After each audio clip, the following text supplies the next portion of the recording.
Alright guys, it's happened. Avatar: The Last Airbender is back on Netflix, which means some of you are watching it for the first time, some of you are rewatching it for the 7th.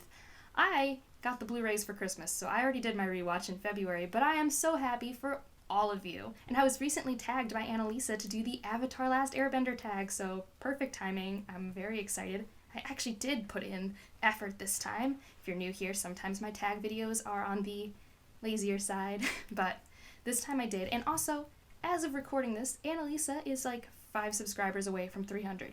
She's a wonderful booktuber. You should for sure go check her out. I can't speak highly enough of her. Alright, to get into this tag, it's broken up into each bending type. If you don't know the show, there's earth, air, water, and fire.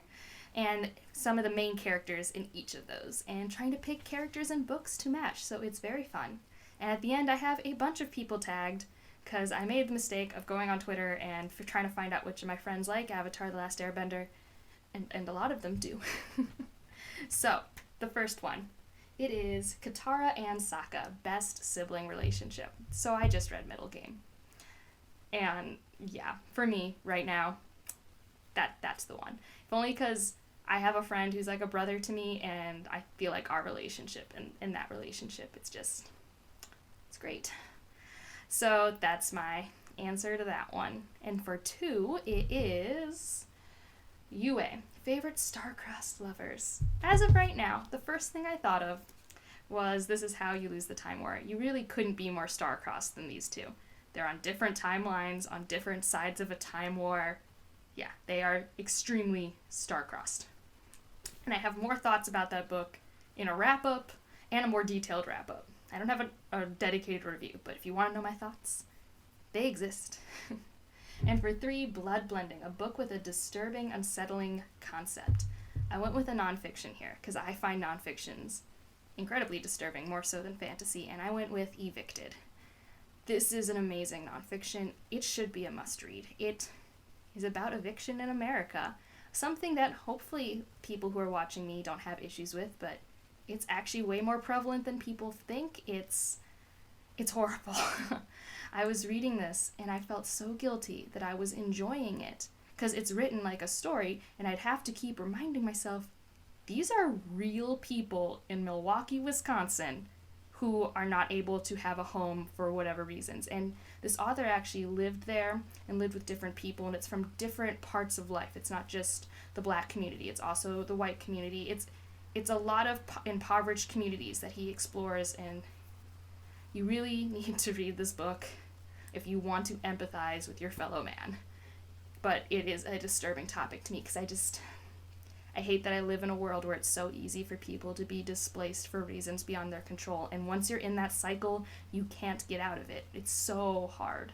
So yeah, that's, like I said, nonfiction's more disturbing to me. I almost put the Poppy War, but honestly, yes, it has a lot of trigger warnings and content warnings, but Evicted's real. Evicted's right now. So, yeah.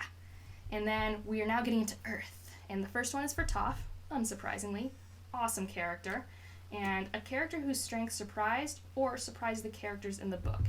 And I'm going a weird way, because I'm identifying strength differently. And I'm going with Steris from the Mistborn Era 2 books, particularly Bands of Mourning is where she really shines. When you first meet Steris, you and the other characters are not impressed. You don't understand why she is the way she is. She seems very eccentric and kind of like, a high-class kind of rich girl, very fragile.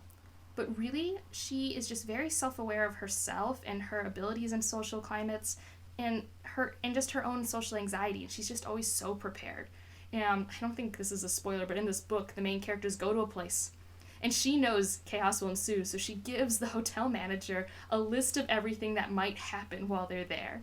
And I just think she is so unapologetically herself, and I think everyone, myself including, the reader and the characters, are surprised by her inner strength throughout this series. So I'm going to holler to Steris, because I feel like everyone thinks of Vin, but I think Steris deserves some love.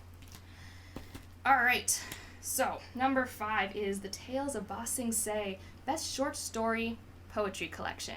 So the most recent one I read, I haven't read that many, but it's my favorite so far, is Her Body and Other parties. It's so good. I have an actual dedicated review for this because it's, I don't think, hyped up a lot because it's a short story collection that's not technically shelved in the fantasy sci-fi section, but it has so many of those undertones.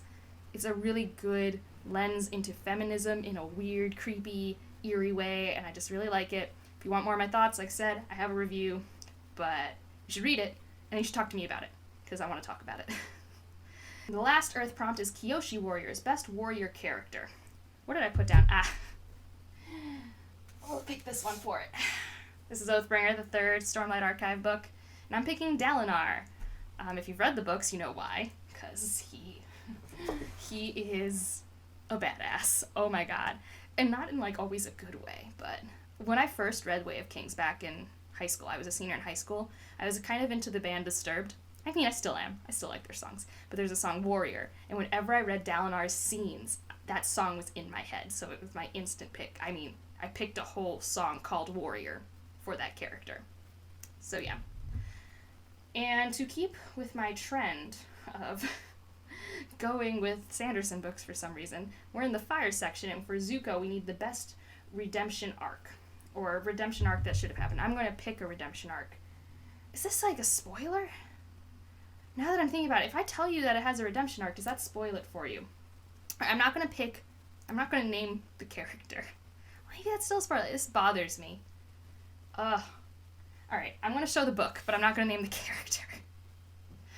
And so it's going to be from Elantris. Shocker, I know, it's my favorite book. And it's so pretty. But in here, there is a character who, I think when you're an adult, you appreciate him much more. But he has a very, very good arc that I put in line with Zuko's arc.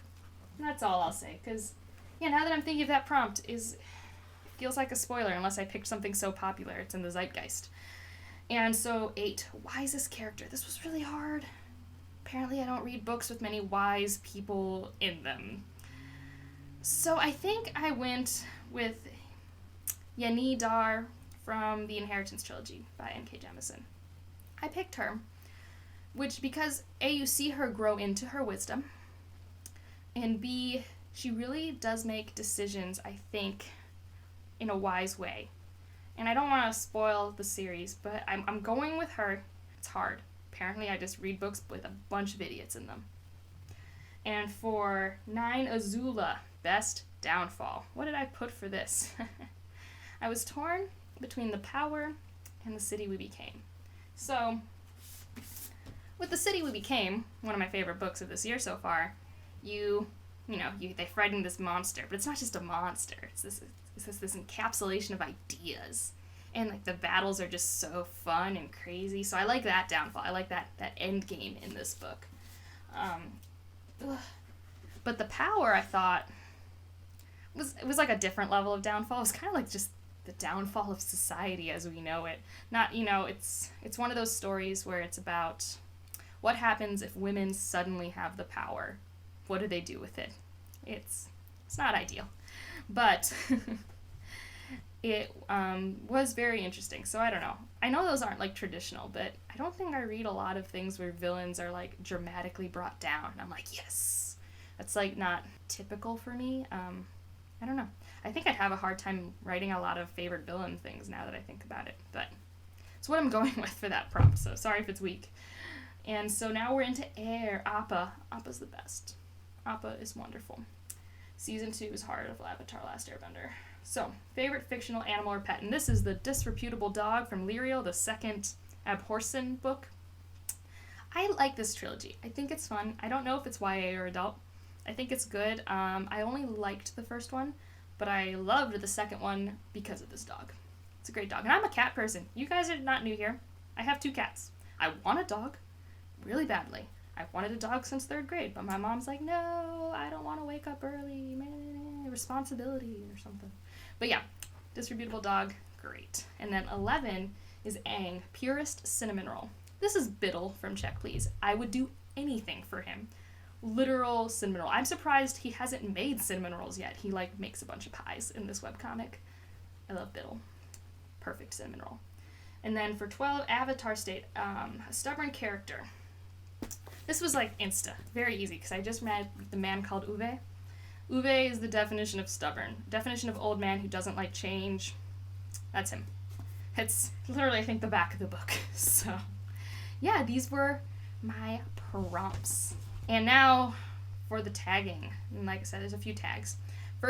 My first tag that I thought of was Mahalia from Nerd It This Way. I don't know if she'll have time. I know school's happening, but if you do, you are tagged to do this. I've got Rhea from the book Finch. Love her. And she asked nicely. So did Deanie from The Deanie. She actually used a really funny gif when she asked. And also Christy Louise from Dostoevsky in Space. I can't speak. But I will have everything linked down below and written correctly, so you can definitely click on them all. And then 3 more I have are Caffeinated Covers, Lindsay Lovely Library, and Darian Reads. You are all tagged. Enjoy. Have fun. Make sure, if you have done this, to let me know. If you have any responses, let me know. But I guess a question you can answer. Or put an emoji. I would like a fire emoji. I'm not from the Firebenders. I think I will always, unfortunately, be Katara. I'm always the mom. So I'm a waterbender. But put a fire emoji. And if you want, your favorite Avatar moment. I would love to gush about them with you guys. And other than that, like it if you liked it, subscribe if you want to, and have a wonderful day. Bye.